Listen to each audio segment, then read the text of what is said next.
In Sumer, part of the ancient land of Mesopotamia, there was a famous city-state called Nippur. One day, a teacher in Nippur asked his students to start a journal about their lives and their country. This is the story of one student, Nisaba, and her journal. Okay, here we go. Nisaba's Journal, Entry 1. Teacher wants us to write about our lives. What is my life like here in Sumer? I think I'll tell the story of my people from the very beginning. My grandfather knows all about it. He says the first thing we Sumerians did was get really good at farming. My ancestors used to make their living by hunting wild animals for food. They were constantly on the move following the herds. As they traveled, they would also gather wild berries, nuts, and greens to eat. But they often didn't know where their next meal would come from. It was a hard way to live. Then they discovered they could plant and harvest a kind of wheat they found growing wild. And they also found out how to tame wild goats and sheep and raise them for food. Grandfather calls that domestication. It meant they didn't have to hunt for food anymore. They could grow it themselves. And so my ancestors stopped wandering and stayed here. They discovered that food grows better here than almost anywhere else. That's because we're in a river valley, right between two rivers, in fact. Mesopotamia actually means land between the rivers. One river is the Tigris, and the other is the Euphrates. My grandfather says it's easy to grow food in our valley because the soil here is so fertile. And he says that is because of the mountains up north. It snows a lot up there in the winter. When the snow melts, all that water runs down into the valley and into the rivers. Then the rivers rise over their banks and flood the valley. And they dump a lot of really good dirt on the land.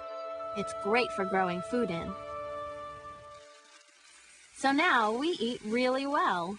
We grow barley and wheat, lots of beans and fresh vegetables, and fruits like melons, dates, apples, figs, and grapes.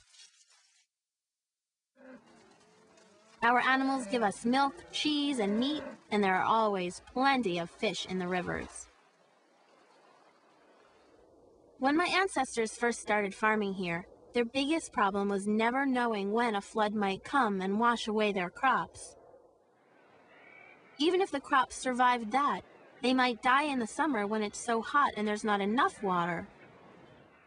But my people didn't give up. Instead, we actually invented a way to control the river. First, we learned how to build levees. Those are big piles of earth between the fields and the river. They're too tall for the river to get over, so they prevent the floods.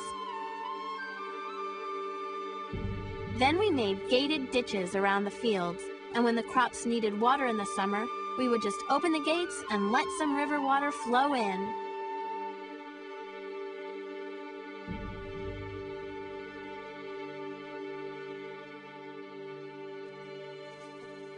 To plant our crops, we use a great tool called a plow. It's a Sumerian invention, and we use an ox to pull the plow, another of our great ideas. Some of our smartest people invented a calendar based on the moon and stars. My grandfather says nobody had ever thought of a way to measure time like that before. It helps us know when the floods will come. In our calendar, each year has 12 months, and each month has 30 days. Each month is represented by one of the constellations in the sky. They're called the zodiac. Our priests watch the zodiac to know which month it is.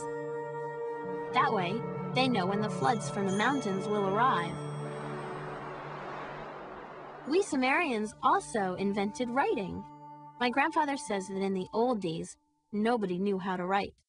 Well, if you can't write, how do you keep track of how many animals you sold last month? What are you supposed to do, paint them on cave walls? No, we're much more modern here in Sumer. we figured out how to write on clay tablets. You just take a piece of reed and cut a stylus from it. That's a sort of hard pointed tool. You press the point into some wet clay, and pretty soon you're writing. Our style of writing is called cuneiform. With writing, you can keep records of everything you do. It's great because then you don't have to remember it all. You also can make things permanent when you write them down.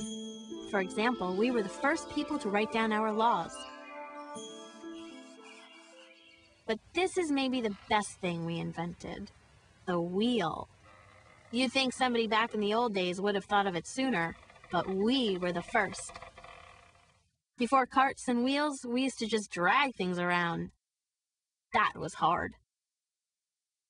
But like I said, we are very modern here in Sumer.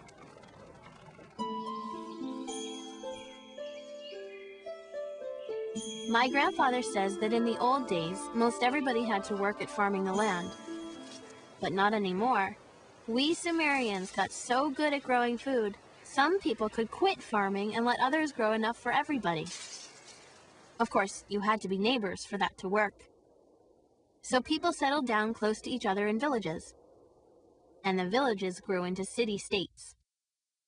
Each city-state has its own king, and each one is sacred to one of the gods.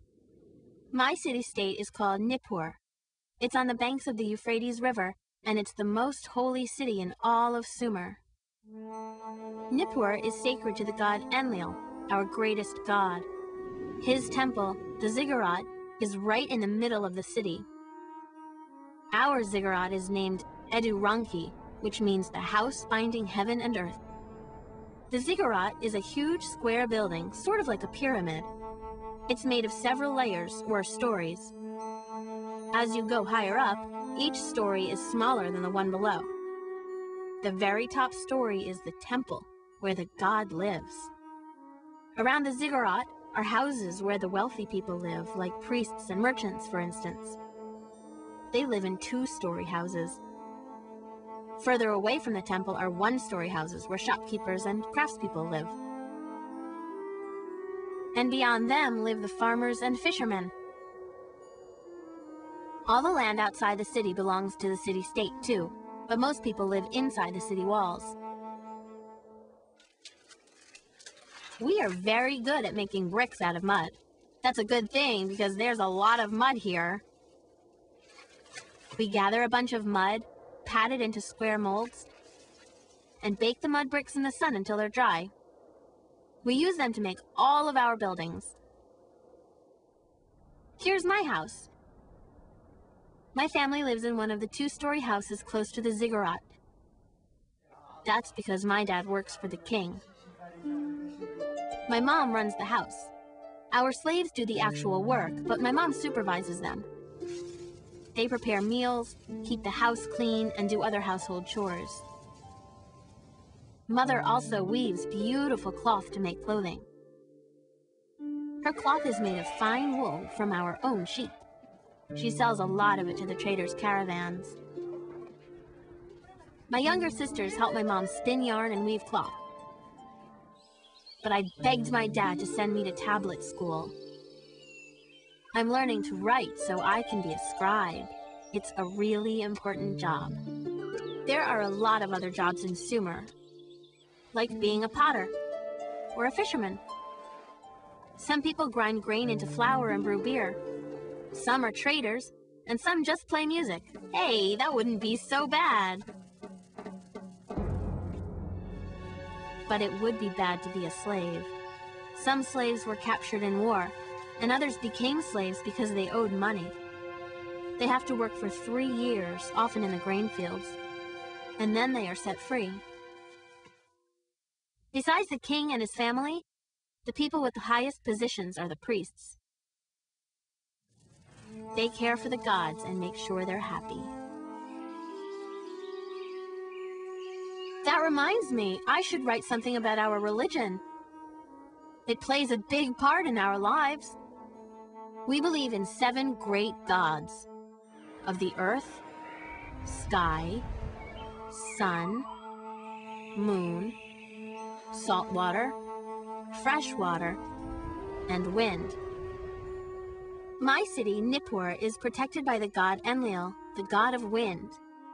We believe he lives in his temple on top of the ziggurat. We spend a lot of time praying to our gods.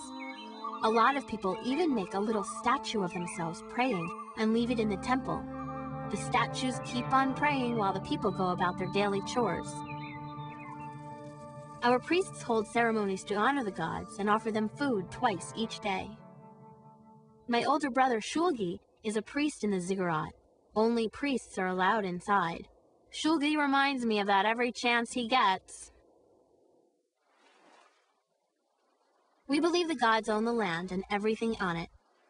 So we give the gods everything we grow. Then the priests share it with all the people. They make sure everyone gets enough. Each city-state in Sumer has a king called an Ensi. We believe he was chosen by the gods to rule us, and that it was the gods who gave us our laws. Our king makes judgments when people have arguments. He's in charge of all our trade with other cities. He decides who gets to farm our fields. And he makes sure the gods' temples are in good repair and that all the right offerings are made. He's got a whole lot to do. So obviously, he needs other people to help him do it. My dad is one of them, and of course my brother helps because he's a priest. Maybe I'll work there too when I'm older. Scribes keep records on clay tablets of everything that happens each year.